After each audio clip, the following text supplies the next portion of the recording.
Sarve bhavantu sukhinah, sarve santu niramaya, sarve bhadrani pashyantu, ma kaschid dukkhapat bhavet, loka samasta sukhino bhavan. Om Shri Gurubhyo Namah. What I said was, may the whole world be happy. Simple. Loka samasta sukhino bhavantu. Okay.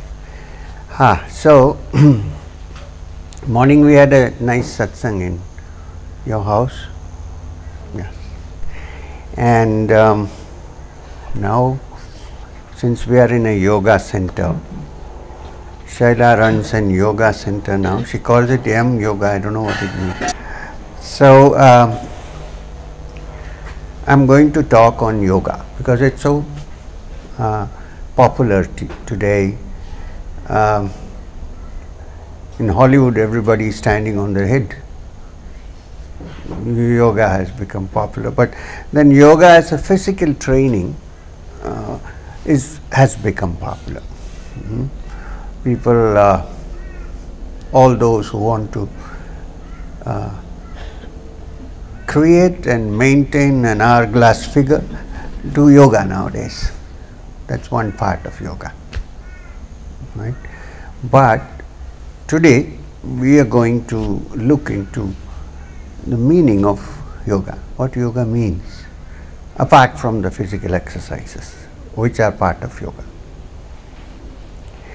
Now, for this, the best thing to do is your daughter. Your daughter. The best thing to do would be to examine the standard textbook, but very ancient textbook, available on the subject of yoga, which actually nobody knows how old it is because it's quite ancient. And it's called the Yoga Sutras of Patanjali. Sit straight when you're talking on yoga. You don't have to lean. So the Yoga Sutras of Patanjali, I think most of our back problems is because of wrong posture. Especially because our spine has become jelly, because we need to ask somebody to sit.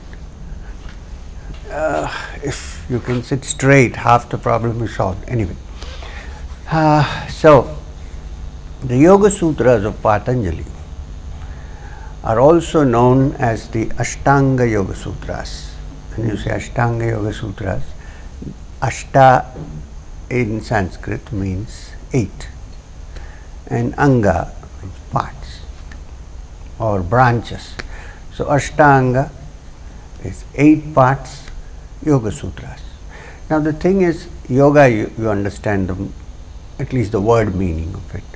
Sutra, what is a sutra? Sutra is an aphorism. If you directly read a sutra, it's difficult to understand. So you need an interpretation. Therefore, Yoga Sutras of Patanjali have been interpreted in different ways by different people, including one of the most famous people in India, Swami Vivekananda. His little book called Raja Yoga is a translation and commentary on the Yoga Sutras of Patanjali. It's called Ashtanga Yoga because, as I said, it has 8 parts.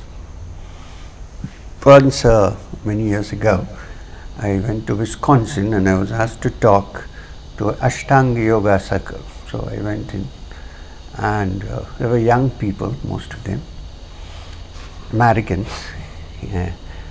And I said, so how many years have you been doing yoga, Ashtanga Yoga? And they said, we started a couple of years ago, some were doing for a longer time.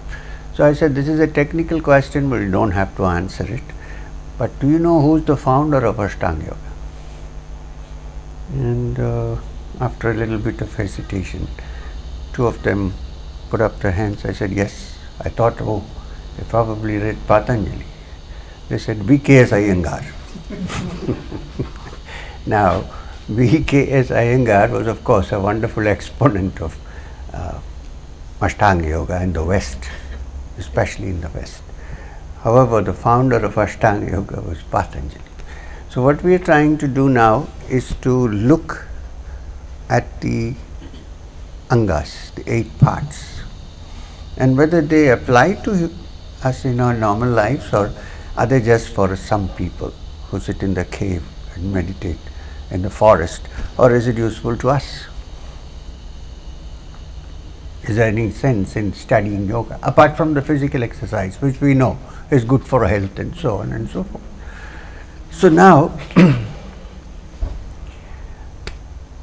the definition given by Patanjali himself in the beginning of the Yoga Sutras is Yogas Chitta Vritti Nirodha, which means yoga is the nirodha of the vrittis of the chitta. I'll explain. Which means that yoga, the word yoga means, first let's understand the word chitta and vritti. Vritti, the word means the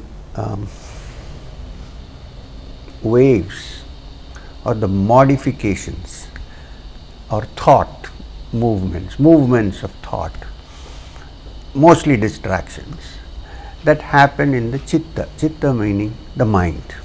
In fact, the mind is made up of these vrittis. You cannot conceive of a mind without thought.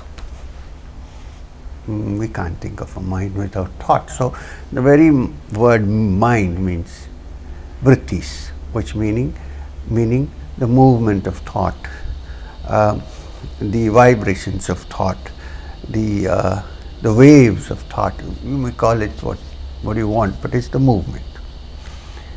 And nirodha meaning bringing an end to the distraction, to the distracting mode of the mind waves. And it's a free translation. Bringing an end to the distracting waves of the mind stuff. Let's put it this way. That is the aim of yoga. Yoga's Chitta Vritti Nirodha. Now what happens? Is that the end of yoga? That's the beginning of yoga. Because when the mind, how we are mostly, you and I, all of us, we are most times distracted. We may be studying something, but our mind is wandering something else. We are sitting here, our mind might go somewhere else. So there is always this distraction, That's because we are not learned how to settle the mind. When the mind is settled, there are no distractions. It's at peace with itself first. If it's at peace with itself, then it is at peace with the world outside. But our lives are generally, so dependent on external factors, which is okay. It's a fact. And reactions from others. Like if somebody says that I am a wonderful man, then I am on cloud 9. Okay? And if somebody says this fellow is a bloody idiot, and then I am down in the dumps. This is our life. We live by what others think about us, what others say about us. We have no clear-cut idea of what we actually are. We are built by opinions of others, and therefore the mind goes up and down. It's quite natural. Sometimes you are angry, sometimes you are calm. So what happens with this is that the mind is distracted, and because it is distracted, it dissipates energy. It's always in conflict. So the whole aim of yoga is to bring the movement of thought to a kind of quiet flow which is peaceful. At least that much. We are not aiming at making the mind unconscious. That you don't have to work hard. You just need a crowbar, 2 minutes. On the head, one shot, and we are unconscious. So some people, I want to become thoughtless. I said, I don't teach that. I don't know. If you want to be thoughtless, then you are unconscious. You have to make your mind quiet and calm and special. That's what we are trying to do. And then afterwards, maybe it dissolves by itself. You can't do it. So, this is the aim of yoga. So, what happens then if this happens? We believe that this calming down of the mind, reducing the conflicts and reducing the dissipation of energy makes you more alive in the inner sense of the term. But alive need not be equated with agitation. It's calm, quiet, tranquil balance of mind. Now this is the tarmac from where you can take off to the higher levels of consciousness. This is essential to start. This is not the end, but it is essential. From there you take off. Take off, we'll discuss take off later, but you need it. The runway is this chitta vritti nirodha, and then you go up. Okay. So what are the essentials to go about doing this, which Patanjali has defined in the Ashtanga Yoga Sutras? But you must also remember that yoga is not always only the Yoga Sutras of Patanjali. Keep this in mind. We are studying it because it is a systematic way of doing, that's it. But it's not entirely, yoga doesn't mean only the Yoga Sutras of Patanjali. I am using it here to show you that it's a systematic ancient mode which has been taught so that the mind can be calmed down. There are other ways of yoga. For instance, we have this wonderful book, scripture in India called the Bhagavad Gita. The song of the Lord, the Bhagavad Gita. Now the Bhagavad Gita has 18 chapters. 18 chapters, like 18 holes in a golf links. You don't need the 19th watering hole here, but 18 holes.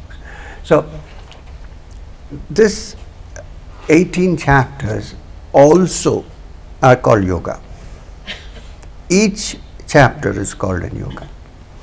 It starts with Arjuna Vishada Yoga and goes on to Sankhya, Karma Yoga. So at the end of each chapter of the Gita itself says that it is a practice of yoga.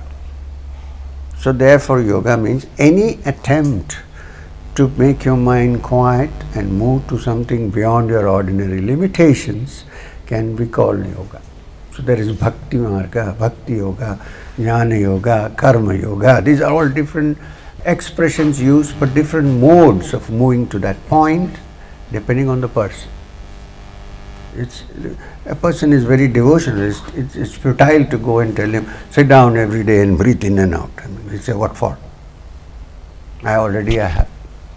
Or you go to somebody who's a yogi and say, oh, you have to develop devotion. You say, well, I'm doing my yoga, I'm okay. Don't make me emotionally dependent on something. So, depending on the person, depending on the different, roughly characterized into different kinds of characters, yoga has changed a little bit here and there. But basically yoga is how, it is also derived from the word yuj, which means to come together, to merge. Merge your ordinary little limited identity with that which is universal. This is yoga. So, the Gita at the end of each chapter says, this is the Gita iti Srimad Bhagavad Gita, so Upanishad, so this is the teaching of the Upanishad. Brahma Vidyayam is the knowledge of the Supreme Being, Yoga Shastri. So it's a Yoga Shastra. So all these are different approaches, but we are discussing Yoga Sutras of Patanjali because, as I said, it's quite systematic, step by step, especially for the modern generation who don't want to say, oh, devotion, hey, crap, I don't believe in God. What do you do? Especially after Richard Dawkins wrote God Delusion, it's not fashionable even to use the word God nowadays. Well, it doesn't matter. So we are dealing with the mind and consciousness, not with anything else at the moment. So what are these 8 steps of Ashtanga Yoga? First, it starts with Yama Niyamas, which means certain rules and regulations to be followed before one goes forward. You need that. We were discussing mindfulness the other day in Melbourne, in the Theosophical Society. I said there are 2 kinds of mindfulness. One is inner mindfulness, the other is outer mindfulness, which means how we live in this world. So, Yama Niyamas are rules and regulations which we need to look into carefully to be mindful of our actions in this world in which we live. Important. If you don't do that, you cannot do this. And if you do this, you will be able to do that better. They are interconnected. Entire day we are distracted. We do things which we really don't love to do. Many of us, may not be everybody. And we are so distracted, we want to think of something, we're thinking of something else.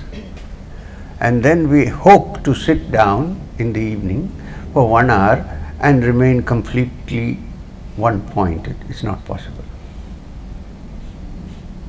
Because the mind falls into a habit which it creates, into the pattern in which it creates. So if you can do your work in this world and your relationship with this world, which means human beings, if you can change that in some way, then it's also possible to sit down and meditate. You can't say, I will meditate and then rest of the time I'll spend in the bar. This is not possible.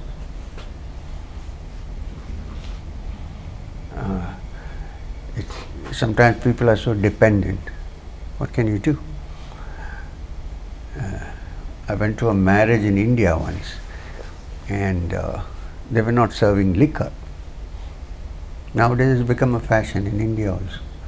They're not serving liquor. So I was wondering now what's going to happen here. What about those guys who can't do without it? I saw some of them disappearing outside the hall and coming back.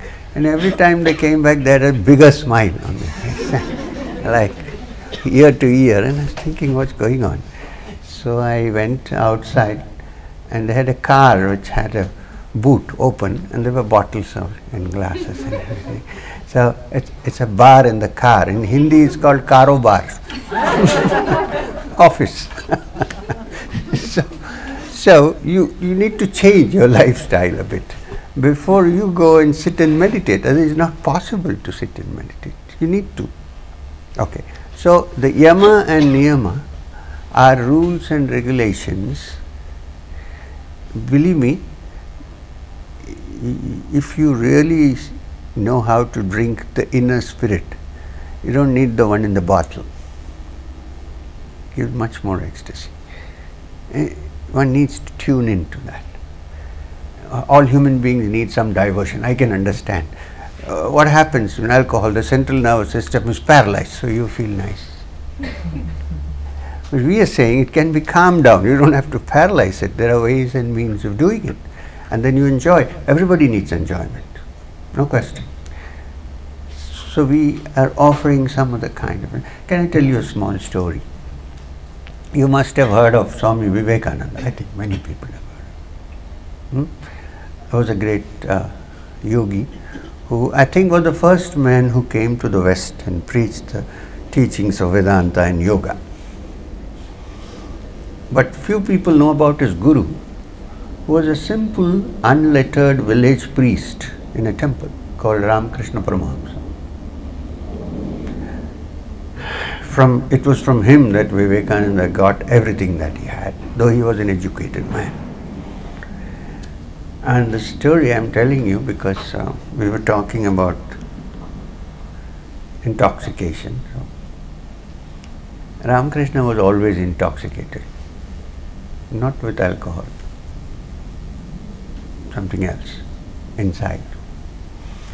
So the story is, at once, he was going in a horse cart, in a buggy, along the streets of Calcutta.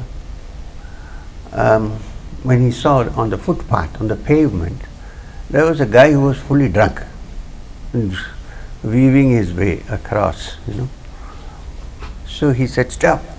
So they stopped and he got out and he went to the footpath and embraced him and said, hey, we are brothers. Hey, you're drunk, I'm also drunk. So this guy really thought he must be an alcoholic. Oh, you're drunk, I'm also drunk. So he wouldn't let go of him. Both of them were reeling around the footpath. So then with great difficulty they pulled him out and put him back in the buggy and took him home. But that's not the end of the story. Many years later, he's up to his job. Or maybe come to hear the satsang. Oh no, he's gone. So, mouse. Still there? Hmm? Watching, must be trying to figure out. Like you have the mouse in the computer. Anyway, so I like these guys, they're nice. So that's not the end of the story. Then many years later, Swami Vivekananda went abroad, got dollars and pounds, and built the headquarters called the Velumat, which is still there in Calcutta. And one day he was coming out of the shrine when he saw a tall man with matted hair, dreadlocks, very impressive looking man, personality, standing there. And inside the Sanctum Sanctorum, there was a picture of Ramakrishna Paramahamsa. Now there is an image, those days there was only a photograph. So when he saw him come out, he asked him, "Hey, you see that picture inside?" He said, "Yes." "Can I go hug that picture?" Swamiji said, "No, nobody is allowed to go into the Sanctum Sanctorum." Well, he said, "Why?" "Oh, you may not remember." He says, "Before your time. You know, one day I was so drunk, I was an alcoholic. I was walking on the footpath and I was reeling, and then a buggy stopped, a horse cart, and somebody came out. The same guy, you see that, the picture? He came out and then he hugged me. And he said, "We are brothers. You're drunk, I am also drunk." And then with great difficulty they pulled him away. I don't know who was with him. Then he said, "Then what happened?" "Then that's the end of it. I have not touched a drop after that. But I am always in ecstasy, I am intoxicated, I don't know, and I enjoy it. I have become a yogi now. I enjoy this intoxication. I don't need anything. I don't need a chemical, I don't need any external supply. And the thing is, I don't have hangovers." He didn't say that, I am telling you. So he said, "This is why I came." Somebody told me that there's a that he lives here. Swamiji said he doesn't live here anymore. He's gone. But this is his picture, all right. So he said, "Can I hug it?" So Swamiji said, "Sure. Go in and hug the picture." And he went back. Okay. So here are the rules and regulations according to Patanjali. The Yama Niyamas. A few we can mention, you don't have to go into details. The rules and regulations by which one has to live so that one can also meditate. You can't do them separately, they have to be there. And these are, one, simple living. Now, simple living can be very relative to different people. If you go out into the Himalayan ranges, simple living means living in a small cave or anything. But when you come out to the city, simple living may be that you live in a small house. I mean, that's okay. So, but simple living means not make it too complicated.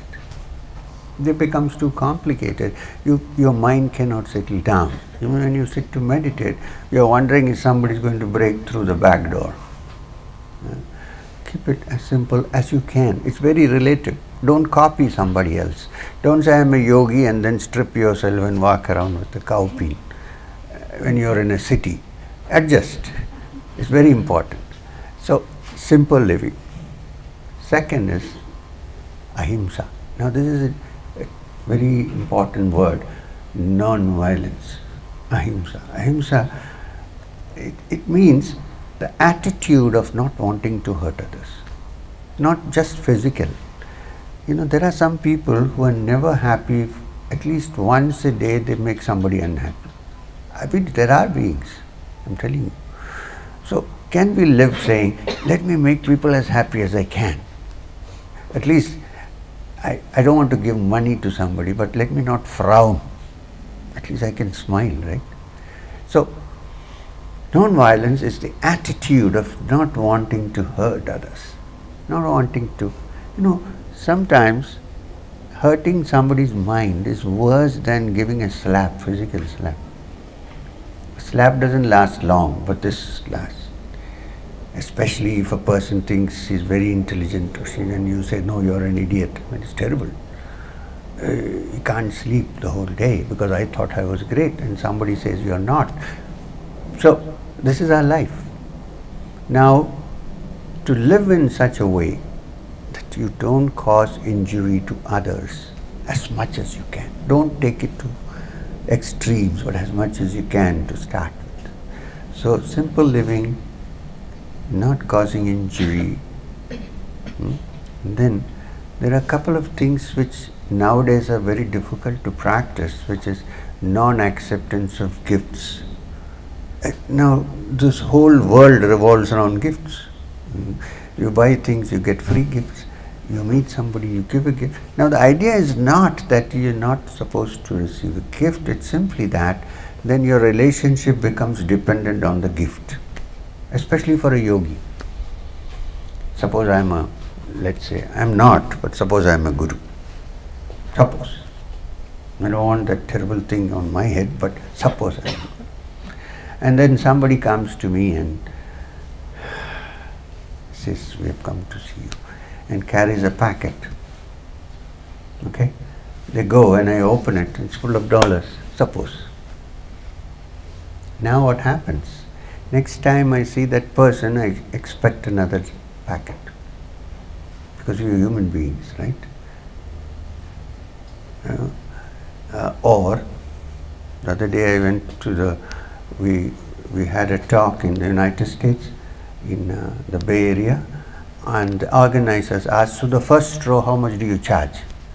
And the second row, how much do you charge? And the last row, how much do you charge? I said, we don't charge anything. But he said, all the gurus do, so what's wrong with you?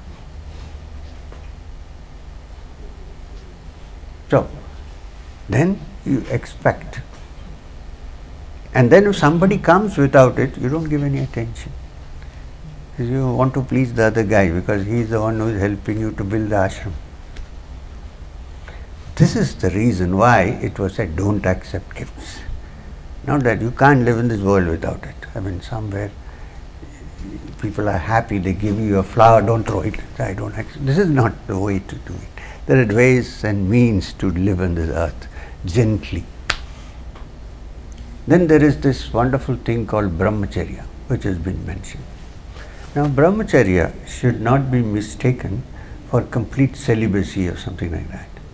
The word brahmacharya means that all the practices, charyas, which lead you to the supreme Brahman, which is the reality.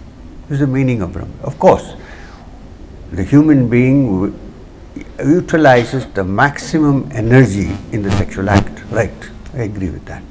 So therefore some control is required, because you can utilize this energy for other purposes, higher purposes. So some kind of control is essential. Understand that. But to suddenly put a stop to everything, one might end up as a psychological wreck. So one has to go at it very carefully. But actually it means conserving energies and not wasting them, and that the mind doesn't run away with you, that you control your mind. Or rather, that the senses don't run away with you, but the mind controls the senses. That much is required. Like animals have no control. We have. Because they have no control, it's built into the system that in certain seasons they breed. We are all season beings. So we need to exercise some kind of control over this. So if you don't have that control, how are we going to sit and meditate and control the mind? So it's important. But it's not, don't carry it to the extreme and say, now I am. I remembered an incident. During the last period of not my life, his life, when he was 90 years old or so, I was for 2-3 years very closely associated with J. Krishnamurti. So one day I was in Banaras and somebody came to see him, a very old, important Gandhian, one of those, and he went to see him. He spent an hour there, and then he came out, and then I went in to see how he was doing. So I went in and I found him walking up and down kind of restlessly. I said, sir, what happened? He said, do you know this chap who came just now? I don't remember his name. I said, he's 90 and gone a little sin. I said, I don't know his name, but he's some kind of a Gandhian guy. He said, yeah, whatever. I said, so what happened? He said, I felt like turning him around and kicking him on the bum. I said, but why, sir? He said, this guy tells me he's married for 50 years and he has not touched his wife. What kind of an animal is he? You understand what I'm trying to convey? So, these things need a little bit of understanding before people say brahmacharya hua. All actions that lead to the truth are brahmacharya, not only this. But we need to conserve energies, understood. We don't need to waste, and we should see that our senses are under our control and that we are not under their control. Yes, this much. Okay, so having said this, the Yama Niyamas, the next step after Yama Niyamas, so 8 parts, right? We have done only 2, kind of touched on 2, Yama Niyama. The next one is Asana. Now, Asana means postures, bodily postures. The most important posture in yoga, according to Patanjali, is Sthira Sukham Asana, which means that posture in which you can sit for a length of time without discomfort is your asana. If you can do that only sitting on a chair, that's fine. But there are asanas where you can fold your legs and sit with your spine straight, because many things happen to the spine and your spine has to be kept straight. Spinal cord. So, posture. So, there are many postures. There are more than 108 asanas. You can't hope to practice all of them every day, but you can pick up a few which are suitable and don't cause too much trouble to you and start practicing till you become an expert. Don't think you need to stand on your head 2 hours every day. Could cause a brain hemorrhage. So go slowly, carefully, start practicing one by one, little by little. So now why are these asanas? Are they just physical exercises? Yes, they are, because they are physical, but they have other effects. They are connected to the mind in some way, because the asanas are not merely physical exercises. You will not find people who do asanas with, muscles like muscle builders. They don't have that. But they're supple. The body is supple, and it can do a lot of bending which people generally can't do, and so on. And the spine is usually well sustained. Apart from that, asanas are meant to activate or touch on your ductless glands. You know, every human being has a system of ductless glands, which is, what's it called? Any other name for that? Endocrine system. Endocrine system. Now, starting with the pituitary, the pineal, which is the commanding position here, and going down to the thyroid and so on, and adrenal glands and so on and so forth. There are many. Now, what asanas do, apart from the physical stretching of the muscles and relaxing the muscles, is they massage these endocrine glands so that any maladjustment or malfunctioning of these glands is cleared. When this is cleared, then the body and mind become balanced. When the body and mind become balanced, then it's easy to meditate. You see? So, it's very important. And when you do any posture in which your head is down, then there is more circulation of blood. Don't overdo it in the head. And that's one part which doesn't generally get much circulation, because we'll never bend our heads. In the olden days, there were houses with small doors. So at least you bend down to go in. Now they're too big. You go like this. You ask somebody to bend their heads, why should I bend my head? I said, at least bend them so that you get some circulation. You know, all the namaskaras that we do, the bowing downs that we do as a spiritual practice, they're not only just out of respect, but they're also good for you. So anyway,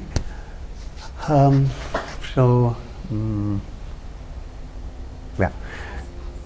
The other adrenal gland, I can give you one more example before we leave the asanas, and I have some more things to say about this. The adrenal glands. You know, when you get angry, what happens? Adrenaline is pumped into the system. Are you a doctor? Two. So it's pumped into the system, and then you're angry. Blood circulation, the heartbeat increases, and so on. Now there is an asana. This is something you can experiment, called Matsyasana. In Matsyasana, you sit in Padmasana, which is difficult for most people, the Buddha posture, and then you slowly go backwards. You have to be very careful with this.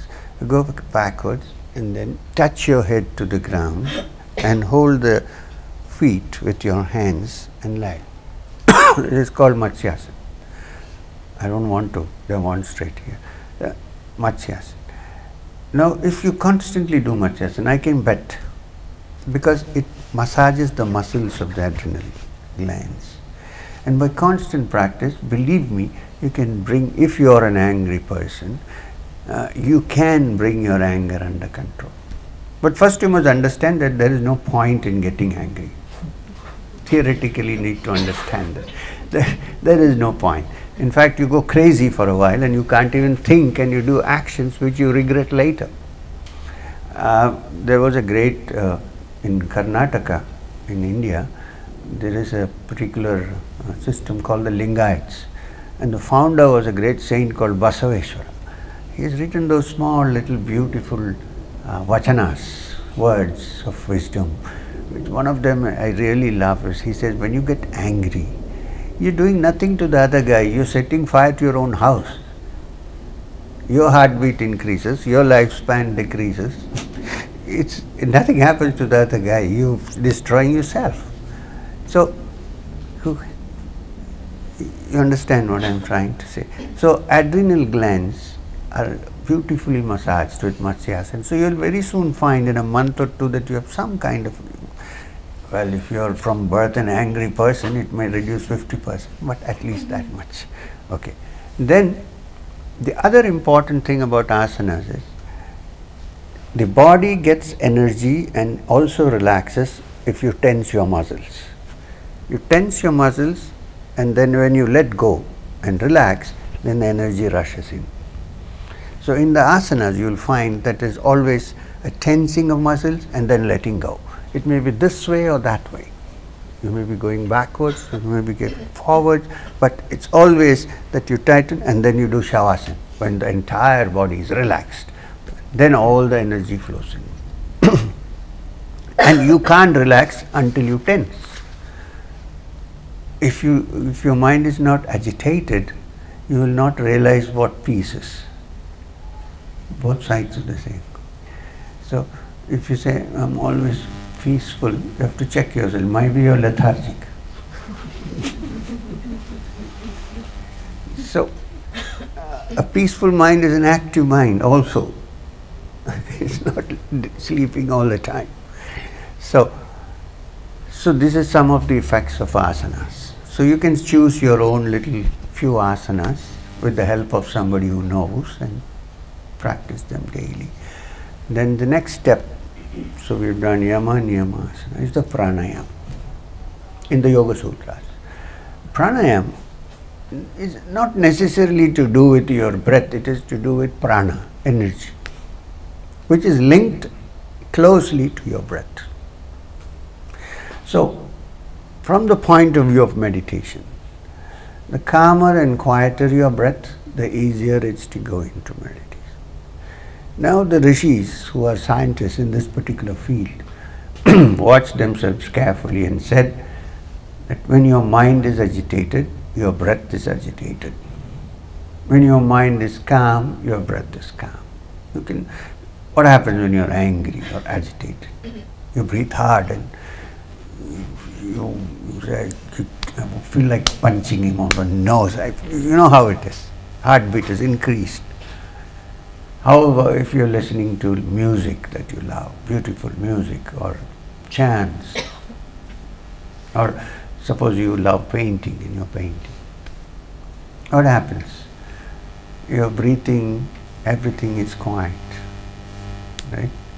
So the rishis said, if the state of mind can influence the breath, is it possible that the breath can influence the state of mind? And therefore they figured out various exercises and techniques by which the breath can be manipulated in different patterns and rhythms to adjust the patterns and rhythms of the mind. So finally we are dealing with the mind. So this is the science of pranayam. You know, the breath is so important, we hardly give any attention to it. Do we? You can live without food for some time, right? Sometime. Now they are going to serve food, but you can live without food for some time. You can also live without water for some time. For some time. You cannot live without breath for half a minute, unless you are a great yogi who doesn't breathe. I mean, you can't live without breath for half a minute. So you see how important it is. It's our most important nutrition, nourishment. But we hardly give any attention. From the time you're born, it's on like a machine, and it goes on, and when it stops, you know what happens. Rest in peace. So, if we can just give a little bit of respect and attention to our breath, which means be aware of your breath, which we are not normally aware of. The very fact that you are becoming aware of your breathing helps to calm down the breath. But there are many techniques of pranayam. We won't go into the details, but as you watch your breath, you'll see that the breath becomes slow and your mind becomes slow. You don't even have to control it in any way. So this is pranayam, the science of prana, the science of breath, how to adjust your breathing.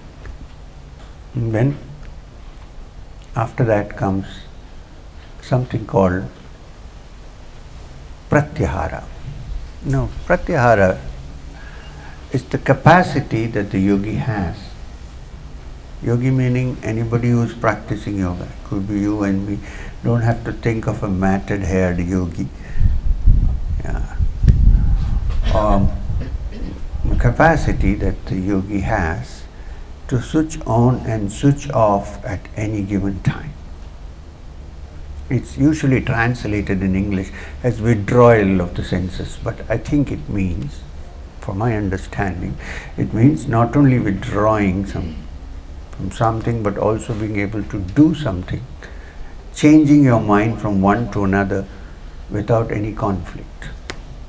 That means a yogi is not one who meditates while he drives. You know the danger, right? To yourself and other poor fellows walking on the road. A yogi is one who meditates when he meditates and drives when he drives, with full attention. That full attention is meditation. Now I am going to tell you an oft-repeated story. I love this story. Maybe you haven't heard it from me, but Christine, her scores of times, you can edit it off if you don't want. So, this is about anybody knows a founder of Zen? Nowadays in India there is a great deal of interest in Zen because it is imported. Anything imported is great. So anyway, it's good, Zen is good, I'm not saying it's bad. There was the founder of Zen, was a great South Indian Buddhist monk from Tamil Nadu, whose name was Bodhidharma. Is that your colleague?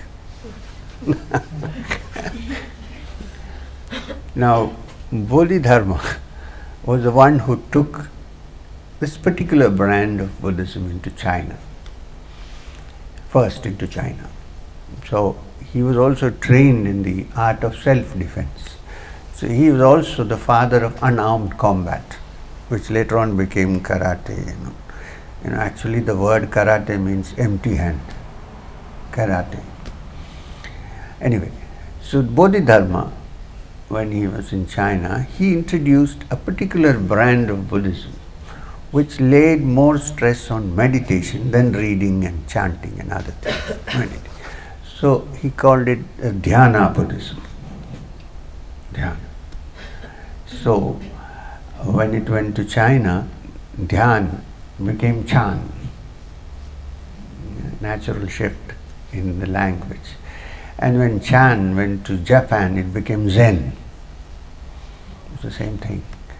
So when Bodhidharma was in China, living on the top of a hill, don't know why they live on the top of a hill, but not easily accessible. So no questions.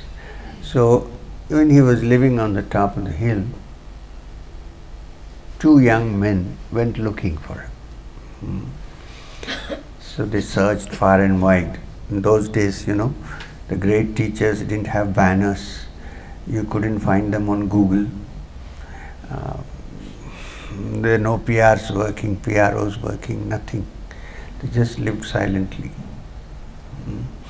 So with great difficulty, these two young men found Bodhidharma. They searched far and wide. They were very tired and clothes were torn and hungry, and they went up. As soon as they saw the master, they were overwhelmed. And the master was drinking his soup. It was his lunch time, so he was drinking his soup. So they went to him.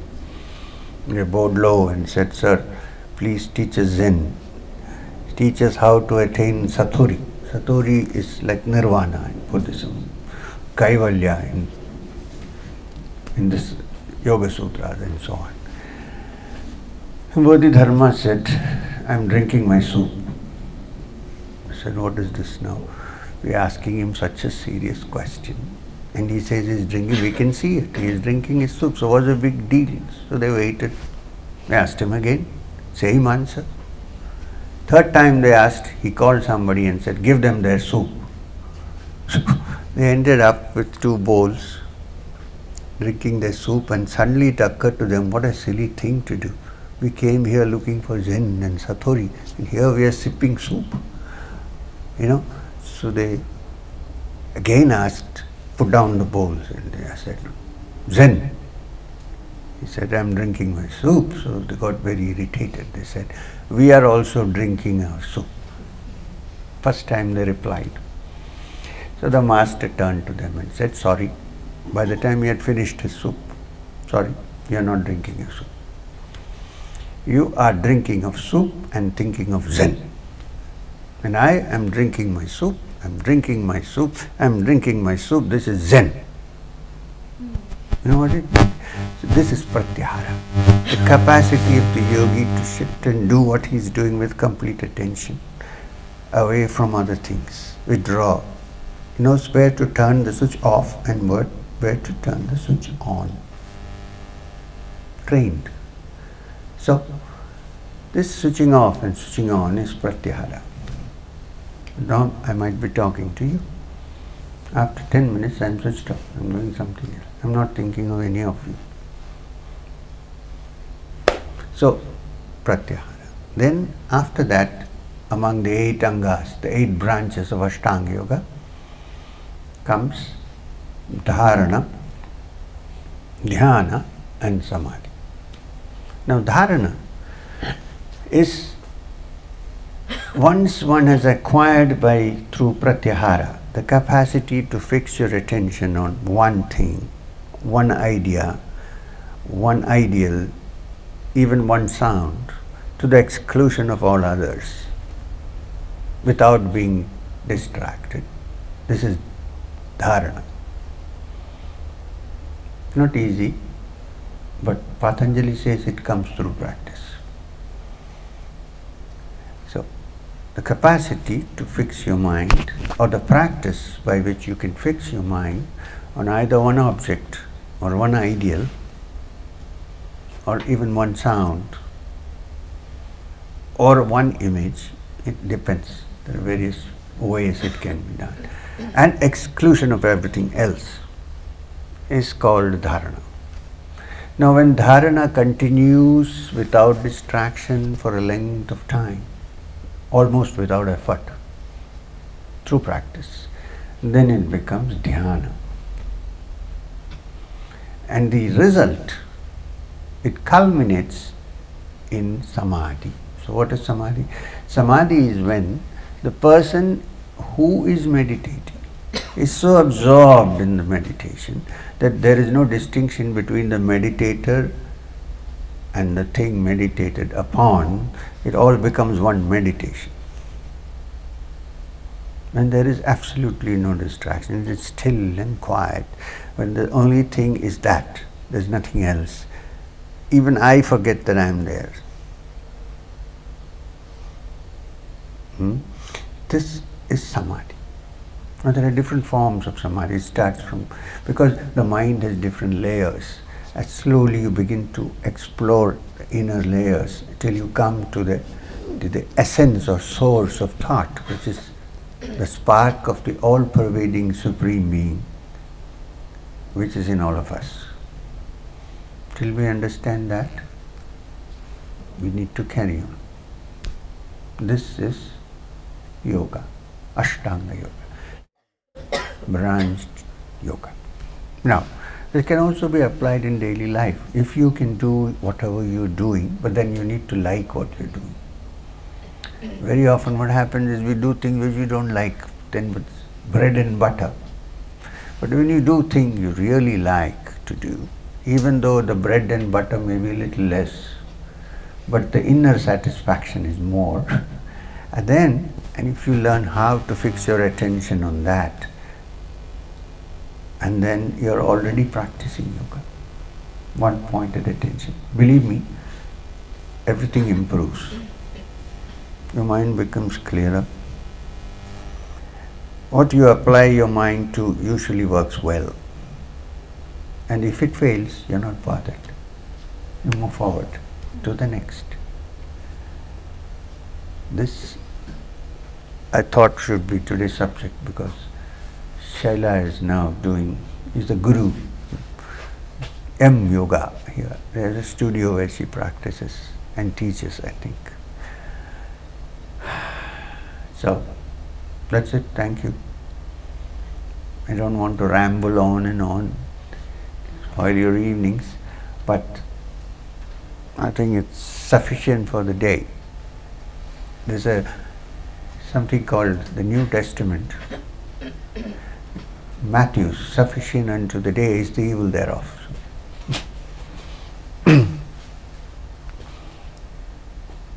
So now we can leave it open if anybody has questions. Try to stick to the topic on hand, but then you can go a little bit here and there. It's okay.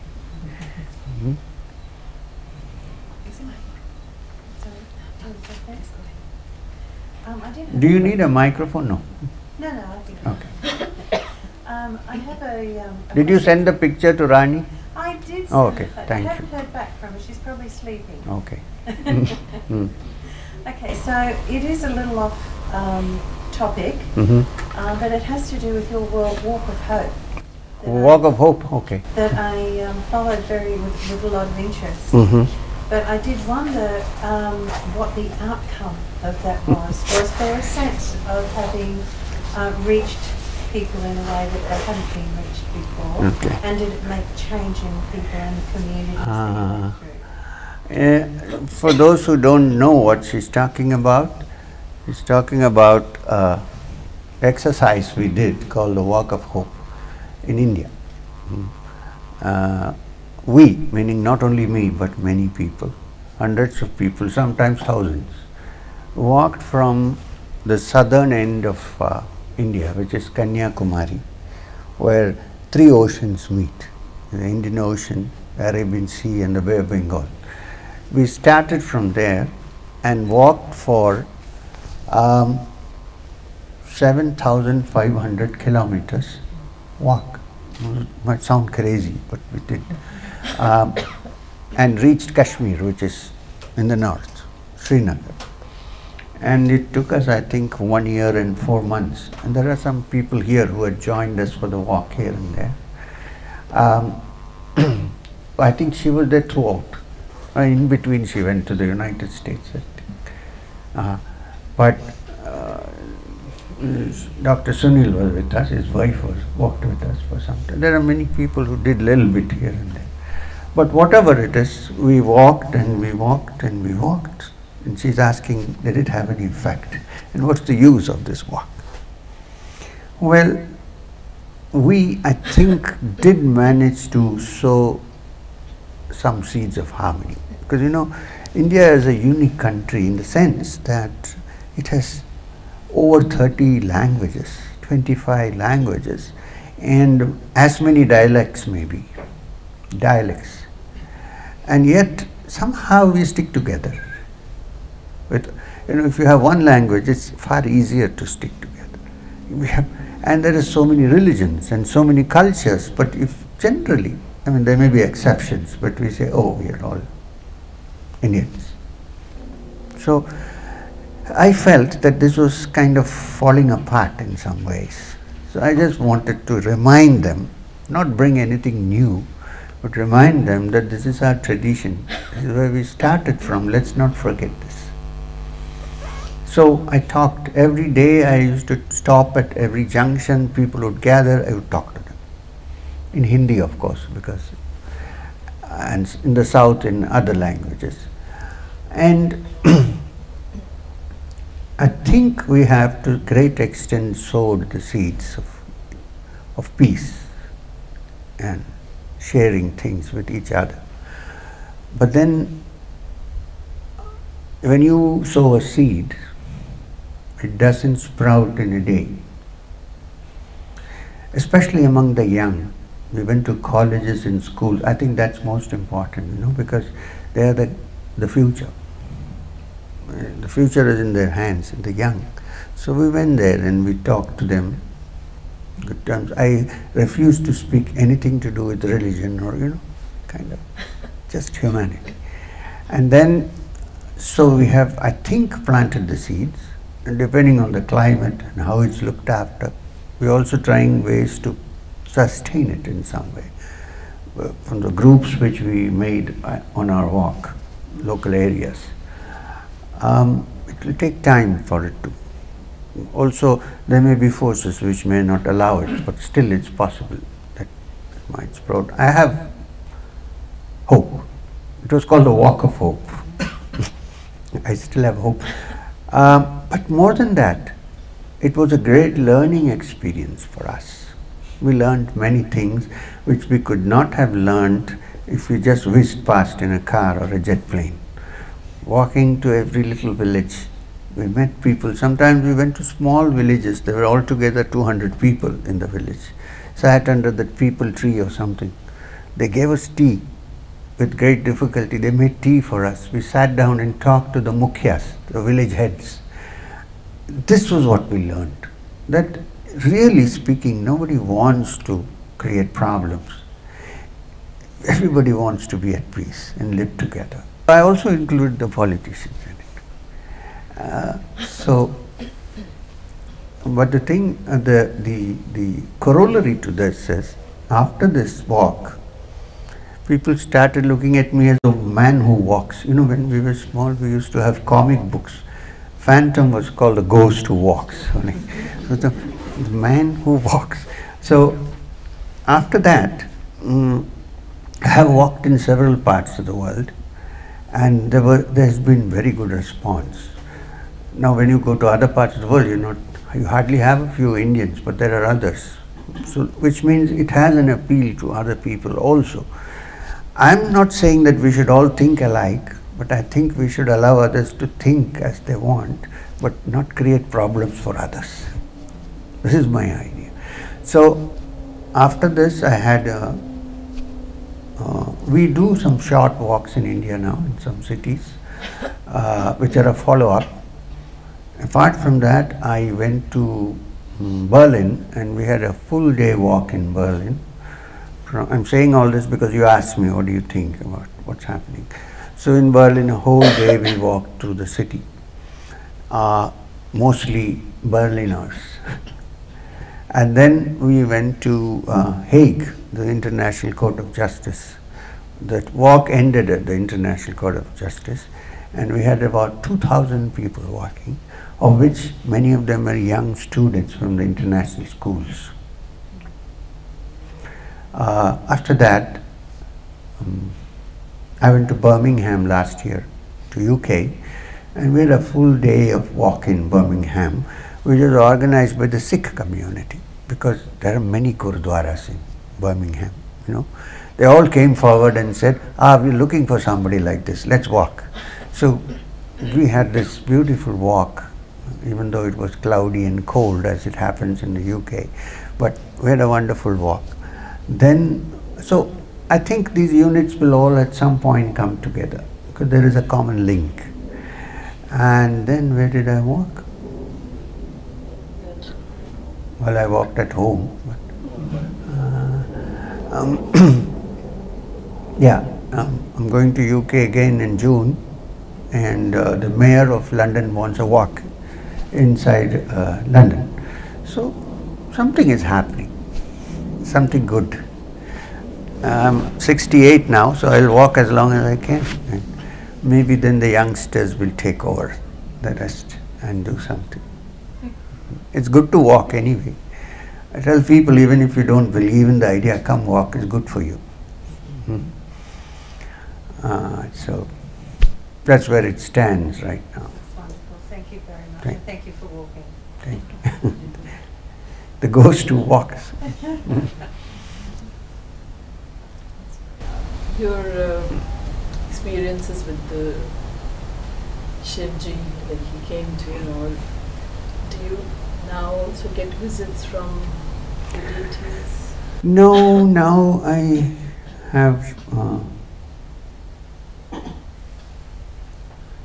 gone beyond the need to such things to happen. When you come to the source of, sorry, I shouldn't be saying that, but suppose that somebody has touched the source, then everything is in the source, right? You don't have anything separate. So I don't anymore have this kind of visionary experiences, because that was a stage, a phase through which I had to pass. If somebody has, I don't discredit them. When after that, everything settles down into a quietness and peace. So I think I'm around roughly in that area now. So we don't know what will happen in front. Coming back to Ashtanga Yoga, Yes. Pratyahara and Dharana, both of them are perhaps means of getting focused on what you're doing. And I want to know the difference between the two, and is it a natural progression towards Samadhi? Right. It is.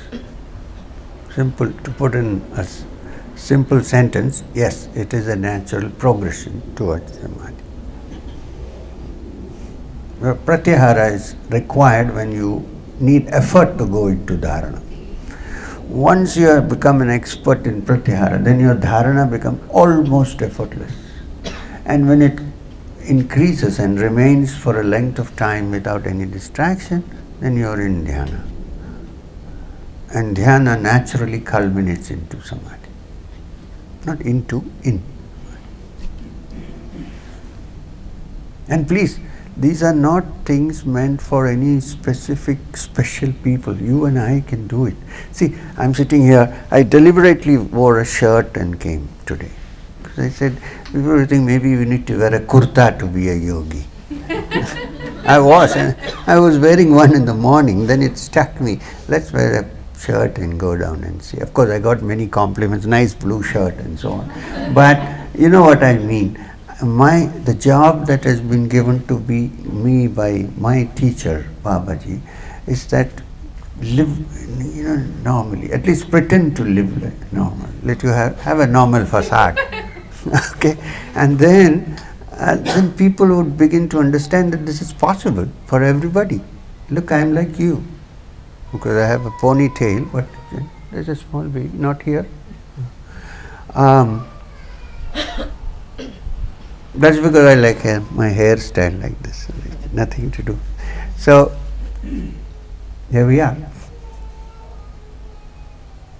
So at least you will have hope. Oh, we can also go back and wear shirts and practice. Huh? What happens is people usually a little bit put off.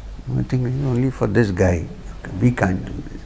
My mission in life, which it's not my mission, which is what my teacher, who I call Babaji, gave me, was go out and talk to people and let them figure out that it's not difficult, it's easy. Not easy, but certainly can be done while you live in this world.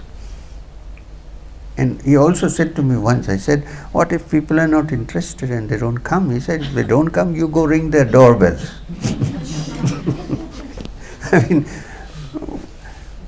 and he was a man who had no possessions whatsoever, not me, who didn't even have footwear. And he wandered where he wanted at his will, and sometimes not walk for a long time, stop, no explanations.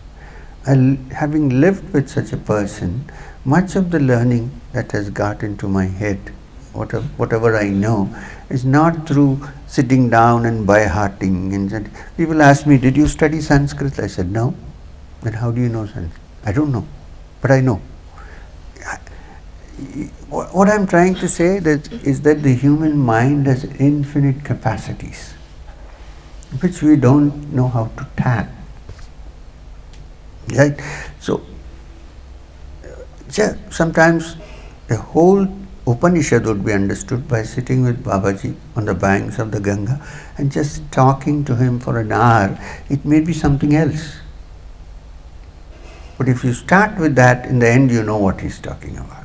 You know, I think if the education system changes in the world and becomes like that, instead of spoon feeding and putting information in, you don't need information now. You have Google, the big God, G. Why do you need to carry your information? You can go in and tune. What you need is less. Keep your mind clean. Don't crowd too much. You know, you need space to understand. That space is beginning to disappear, too much things. So if you can have that space, then the mind can tune into the source of all knowledge. Believe me, this is possible. And you're not burdened with, will I forget? It's very interesting when I go for, in India, you know, all the time I have to go for talks and satsang. I'm not saying I don't like it, but it's a little bit difficult. So, one day here, one day there. So I don't know what we're going to do there, because I forgot what we did here. And then the organizers have already decided on a subject. They have discussed with me many times, this is the subject. But when I go, I don't know, I forget. So just before I get into the hall, I ask the organizers, if they know me, it's okay. Those who are new get really frightened. So when I get off from the car, I ask them, what's today's subject? Hey, you should see their expression, my God, this is going to be a mess now. This guy is forgotten. But because I don't want to carry it for many days in my head and go there and then say something which I have concocted in my head.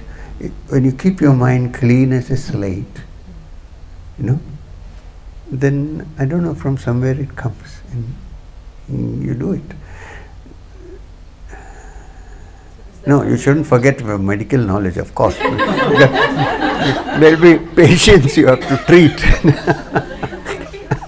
That you don't accumulate karma then? Yeah, perhaps. Because of that, or maybe it is so, therefore it is like this. You after some time you don't accumulate. That, you know, it's very interesting. There is a great Upanishad called the Ishavasya Upanishad. It's one of the major 11 Upanishads. And it uses a word, it uses a certain expression, which is very interesting. It's connected to what you said now. What did you say? Accumulate. We have been from childhood taught that to be happy you have to accumulate. The Upanishad says, Tena tyaktena bhunjita, which means let go and rejoice. Reverse, upside down. Not accumulate, but let go. Not give up. Giving up is different from letting go. Letting go means to understand that life is not all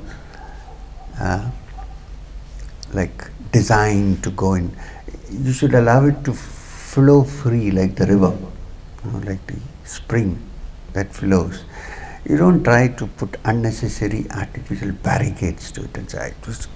So if you allow it, your mind I'm talking about, not your actions. You can't go and knock somebody down because that is the natural thing to do. And then you see that your mind is moving in a beautiful stream, and a stream makes its own embankments. How does a river flow? It makes its own embankments. You don't have to make embankments, right? It's naturally. So that flow is very important. So there is no accumulation there. There is only experience and then move on. It's like going in a train. You see many sights and beautiful things. You like some, you don't like some, but you're not stuck there, right? You're moving. But when you have a family, when you worry about children, you carry so much of that, and half your time goes worrying about their actions. Is that okay to let go and have their own journey and not feel that it's your fault, somewhere you have not done the right thing? No, you're talking to a married man who has 2 kids. But they're your children. Yeah. So It's different. No, it's not different. That's exactly what I was going to tell you. They are not different. They are like any other kids. Of course, being with me and seeing me, they must have learned many things. I agree. But they're still human beings, right? They're like, I have a son who is now married. I have a daughter who is now married. I don't ask them, when are you going to have kids? First thing they ask in this country, I mean in our country, when are you going? Why? They leave them to themselves. They'll have when they want, right? So a certain amount of freedom is essential as you bring up the child, and also self-reliance and independence. Why this happens is we always protect him. So the poor child, he doesn't know how to grow. You don't allow it to grow. I've also had problems. It's not that in teenage, children tend to move in some directions. But then you clamp down, and then that is the biggest problem. You should understand. Understanding is more important than, what do you call that? Advising women. Not advising. Advice is okay. But also, it depends on how you live. People come to our school and they want to become teachers. It's a boarding school. They ask me, what should we teach the children to behave? I said, look, apart from teaching the children how to behave, you should behave yourself first, because the children watch you. You can't do one thing and ask them to do something else. This is hypocrisy. And the kids are the first ones who discover it. Yeah.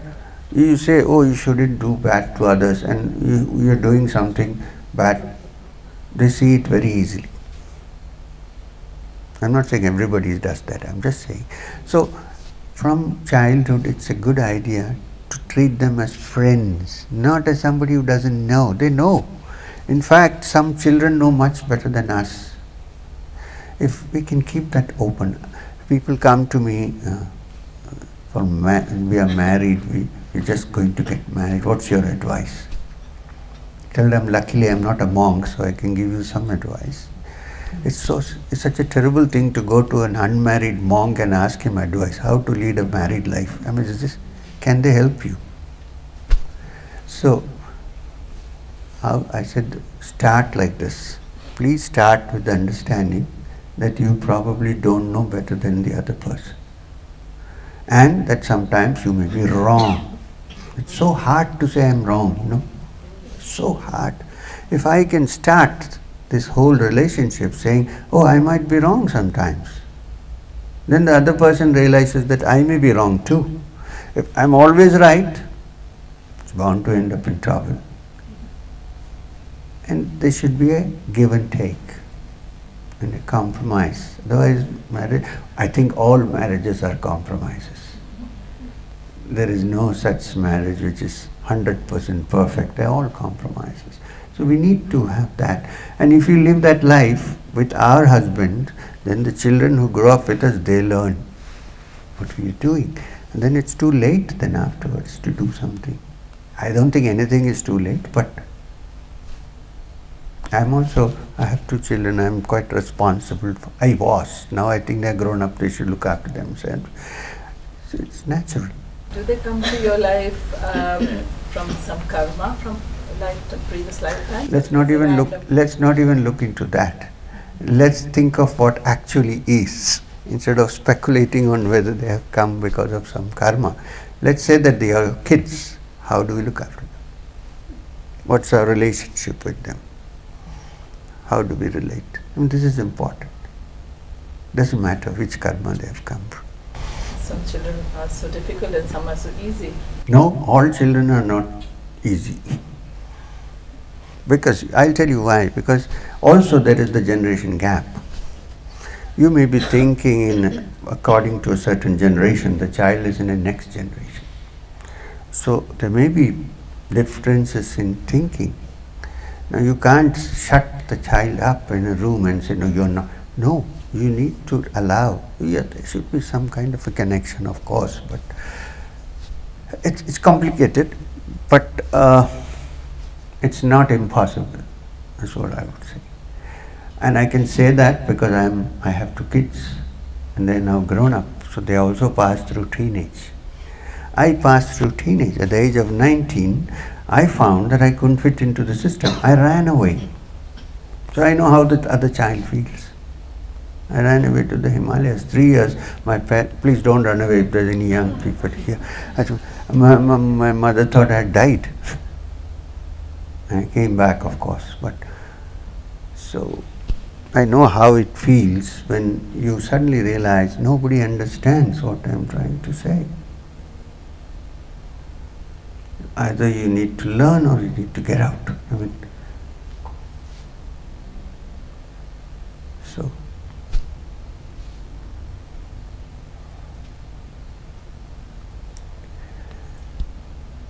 something is coming up. Yeah. Sriyam, thank you for a very beautiful talk. I was listening with hopefully not many distractions. But the thoughts were occurring to me just about distraction and thinking about how many more means of distraction there are now, particularly with, the phones and, all sorts of things. Yeah, correct.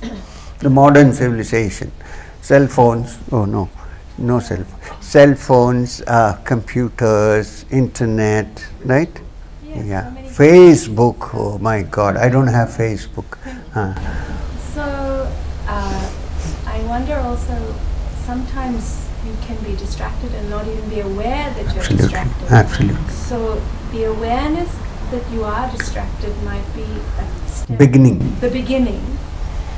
Then, from there you move forward. Yeah, and each has to adopt your own way of how to free yourself. There is no blanket system for this, But to be aware first that yes, this is distracting for me is a good step.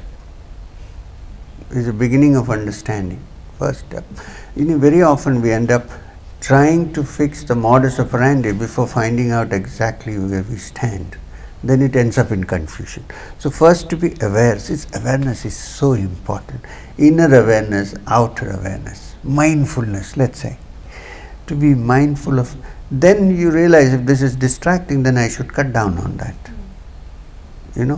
I don't need it, but youngsters do need it, because this is a world, a competitive world. We live in a world where you need communication. So you need Facebook, Instagram, whatever you have. I don't have.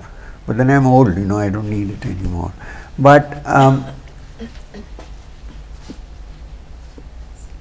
I get around 500 emails a day. Believe me, they are distracting. If I had Facebook, I would have died. So, distracting. But I manage somehow, because I don't have a secretary who answers my emails, because many of them are personal. You can't open somebody's life to somebody else when they want to talk to you. So I have to answer my mails myself. So I go through, I'm giving you one thing, I go through the whole thing and decide what is really serious and which is to be answered. First I select those, according to me. And then I answer them and delete the rest. You can always find it, because that's one great thing, right? So this is how I live my life. You have to use discretion. Discretion, to some extent.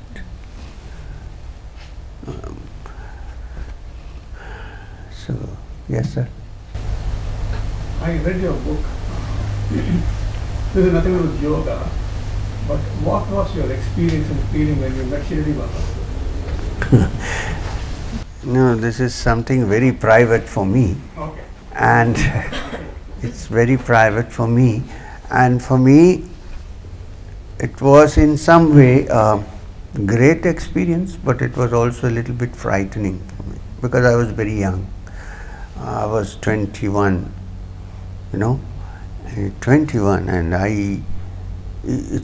can you imagine seeing some figure who you think is dead and gone many years ago? It could be frightening. And especially if that figure touches you, you want to disappear. I mean, what is happening? So it was not an altogether pleasant experience for me. It was also a little bit frightening, but it's so. It happened. I have not written a single thing in any of my books which I have not personally experienced. What I mean to say is, whatever is there is what I know or what I have experienced. Or somebody might say what I thought I experienced. Doesn't matter for me.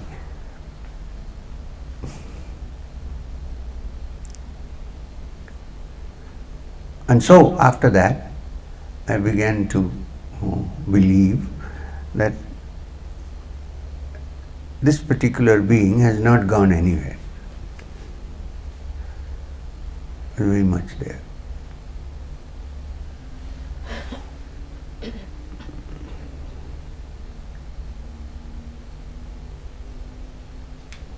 Okay, thank you. Thank you. I hope we did something. Yeah. Thank you very much. Om Shanti Shanti Shanti. Hari Om Tat Sat. I think it was a good gathering. It is better to have an intimate little gathering than if a lot of people do so. Oh, before I stop, I must tell you, this is not a joke. It's from the Sufi teachings. There was a great Sufi teacher whose name was Bahauddin Naqshband, who was a founder of a great order called the Naqshbandi order. He lived 500 years ago or 600. So he had a disciple who thought that he could, by flattering the teacher all the time, become his successor in the end. It happens, in this field. So he kept on, wherever chance came, he would say, "Oh, this is wonderful, master," and so on. So one day, there was a huge satsang. Sufis don't call it satsang, of course. It was a gathering, let's say. And there were 2,000 people. So at the end of, and it was a beautiful talk. And at the end of it, when everybody had left, this disciple, who he thought this is the right time to rub a little butter on the master, he said, "Oh, master, that was so wonderful. There were 2,000 people listening to you spellbound, not a sound." The master said, the disciple pepped up because he thought he was referring to him. So the master said, "You're right, 2,000 people, but only one understood." So the disciple said, "Ah, there I got him." He said, "Who, master?" He said, "Myself."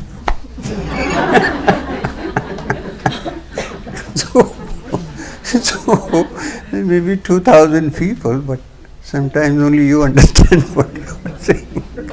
I think it was not like that today. Thank you. Thanks a lot. Okay.